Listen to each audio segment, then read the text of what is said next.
राम मंदिर के चढ़ावे से हुई कथित चोरी को लेकर एसआईटी को अहम सबूत मिले हैं। सूत्रों के मुताबिक एसआईटी को चोरी के सबूत मिले हैं और बताया जा रहा है कि एसआईटी अपनी प्रारंभिक रिपोर्ट आज या कल में सीएम योगी को सौंप सकती है। करीब 140 पन्ने की रिपोर्ट तैयार की गई है। साथ ही एसआईटी कई अहम बदलाव के सुझाव में भी अपनी रिपोर्ट दे सकती है। आइए जानते हैं इस मामले में जांच कहां तक पहुंची और किन पर हो सकता है एक्शन। नमस्कार, मैं हूं आकांक्षा और आप देख रहे हैं न्यूज 18 का डिजिटल प्लेटफॉर्म। अयोध्या के राम मंदिर में कथित चढ़ावा गड़बड़ी मामले की जांच अब अहम मोड़ पर पहुंच गई है। मामले की जांच कर रही एसआईटी ने अपनी प्रारंभिक जांच पूरी कर ली है और सूत्रों के मुताबिक 100 से ज्यादा पन्नों की रिपोर्ट तैयार हुई है, जो जल्द ही सीएम योगी आदित्यनाथ को सौंपी जाएगी। सूत्रों का दावा है कि जांच के दौरान दान राशि के रिकॉर्ड और सीसीटीवी फुटेज से जुड़े कई सवाल सामने आए हैं। कुछ फुटेज उपलब्ध नहीं मिलने और कथित तौर पर डिलीट किए जाने की आशंका ने मामले को और गंभीर बना दिया है। इन्हें रिकवर करने के लिए अब एक्सपर्ट्स की मदद ली जा रही है। एसआईटी ने करीब 150 लोगों से इस दौरान पूछताछ की और इस दौरान कुछ पदाधिकारियों और संबंधित लोगों के बयानों में कथित विरोधाभास भी सामने आया है और इसी आधार पर कई अतिरिक्त दस्तावेज मांगे गए हैं। सूत्रों के अनुसार ट्रस्ट से जुड़े कुछ प्रमुख नाम भी जांच के दायरे में हैं। हालांकि अभी तक एसआईटी की रिपोर्ट सार्वजनिक नहीं हुई है। किसी व्यक्ति को आधिकारिक रूप से दोषी नहीं ठहराया गया है, लेकिन जांच को लेकर अयोध्या से लेकर प्रदेश की राजनीति तक चर्चा तेज हो गई है।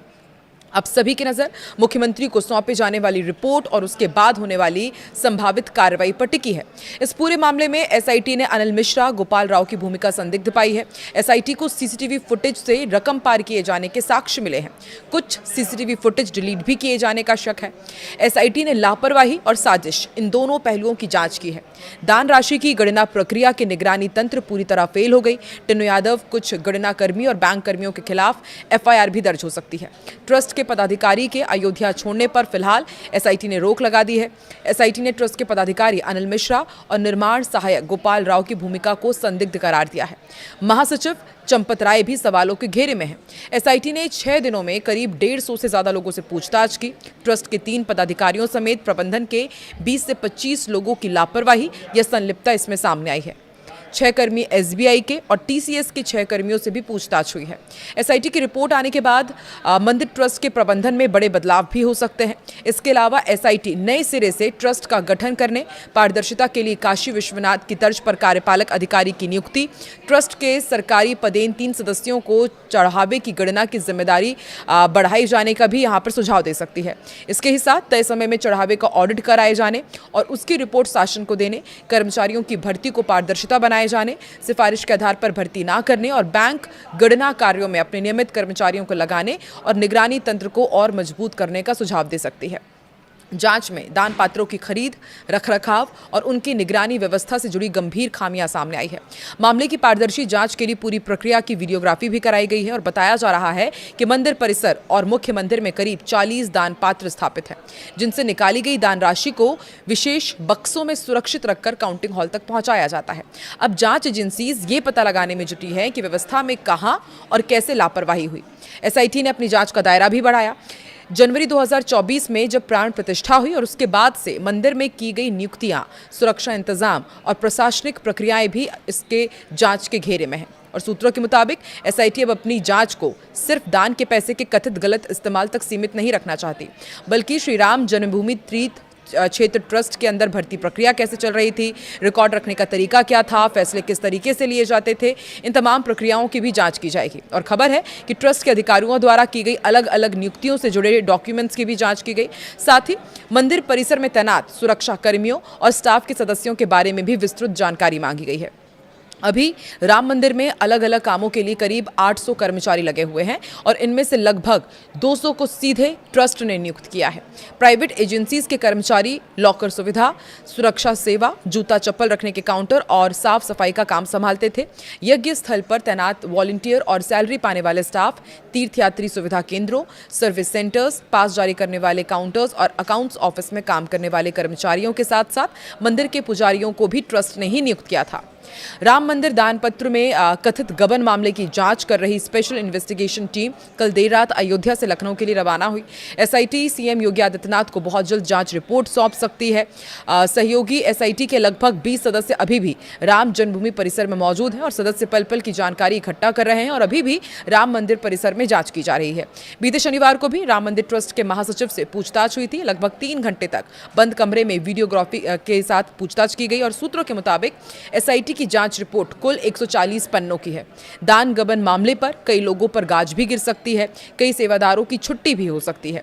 एसआईटी ने सीसीटीवी फुटेज, कैश काउंटिंग के रिकॉर्ड और बैंकिंग दस्तावेज की भी समीक्षा की है ताकि ये पता लगाया जा सके कि क्या स्टैंडर्ड ऑपरेटिंग प्रोसीजर यानी कि एसओपी उसका पालन किया गया या नहीं और क्या प्रक्रिया में किसी भी चरण में कोई हेरफेर हुई थी।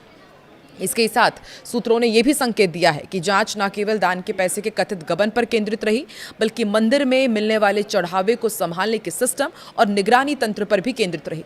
सूत्रों ने यह भी बताया कि कई लोगों को अपने दावे के समर्थन में दस्तावेजों के साथ एसआईटी के सामने पेश होने के लिए कहा गया है। टीम ने दान के पैसे के कलेक्शन बॉक्स से बैंक में जमा होने तक के सफर को फिर से समझा और किसी भी संभावित चूक या गड़बड़ी का पता लगाने के लिए रिकॉर्ड, बयानों और प्रक्रिया से जुड़े डॉक्यूमेंट्स की जांच की है। जांच के दौरान शक के दायरे में आए कई लोगों से विस्तार से पूछताछ की गई और एसआईटी ने पिछले 3 साल के डेटा भी बैंक और राम मंदिर ट्रस्ट से अलग अलग कलेक्ट किए हैं।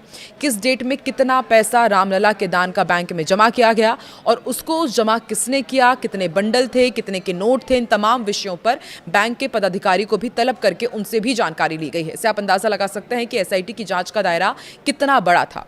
इतना ही नहीं, बैंक और राम मंदिर ट्रस्ट की तरफ से बनाई गई लेजर बुक को भी स्पेशल इन्वेस्टिगेशन टीम ने जांचा है। प्रमुख रूप से रामलला के मंदिर के दान पात्र में गबन के मामले में 6 प्रमुख आरोपियों के साथ साथ रामशंकर यादव उर्फ टिन्नू, डॉक्टर अनिल मिश्रा, गोपाल राव घंटों इनसे पूछताछ की गई और इन तीनों लोगों के बयानों में अलग अलग विरोधाभास मिलने के बाद कई डॉक्यूमेंट्स और राम मंदिर से ट्रस्ट से मंगवाए गए हैं।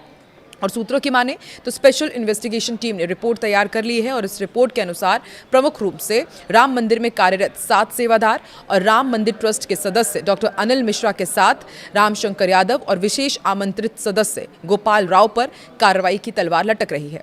राम मंदिर ट्रस्ट के महासचिव चंपत राय भी इन आरोपों से दूर नहीं रह पाए क्योंकि अधिकांश मामलों में ये निकलकर सामने आया कि इस तरीके के गबन और दान में चोरी का मामला राम मंदिर ट्रस्ट के महासचिव के संज्ञान में कई बार आया था। उनके द्वारा कोई भी ठोस कदम नहीं उठाया गया। राम मंदिर परिसर में सीसीटीवी फुटेज से छेड़छाड़ को लेकर एक्सपर्ट्स बुलाए गए हैं जो दिल्ली और लखनऊ से राम मंदिर परिसर में पहुंचे हैं। ये पता लगाया जा रहा है कि क्या सीसीटीवी फुटेज से छेड़छाड़ की गई है कि नहीं। अगर की गई तो कब से कब तक के फुटेज डिलीट किए गए हैं। इन तमाम विषयों पर बारीकी से जांच की जाएगी और सूत्रों की माने तो राम मंदिर ट्रस्ट के कई पदाधिकारी के ऊपर गाज गिरनी लगभग तय है। एसआईटी अभी कुछ दिन और अयोध्या में रुकेगी और सोमवार को वो जांच रिपोर्ट मुख्यमंत्री को सौंप सकती है। इसके बाद किसी ठोस कार्रवाई की उम्मीद की जा रही है, लेकिन हमने आपको नाम बताए कि 3 लोगों के ऊपर तो लगभग ये माना जा रहा है कि गाज गिरेगी। लेकिन जरा आप सोचिए कितने स्तर पर, कितने तरीके से राम मंदिर दान पात्रों में चोरी की गई। राम मंदिर करोड़ों सनातनियों की आस्था का केंद्र है और वहां पर आप देखिए किस तरीके से भ्रष्टाचार हो रहा था, चोरी की जा रही थी। क्या एक्शन लिया जाएगा और रिपोर्ट में क्या कुछ खुलासे होते हैं और किन लोगों पर गाज गिरेगी, इस तरह के तमाम अपडेट आपको न्यूज़ 18 डिजिटल पर मिलते रहेंगे। किस तरह की कार्रवाई की जानी चाहिए ऐसे जिन्होंने राम मंदिर को इस तरह से चोट पहुंचाई है, जिन्होंने इस तरह से चोरी की है, कमेंट सेक्शन में ज़रूर लिखें।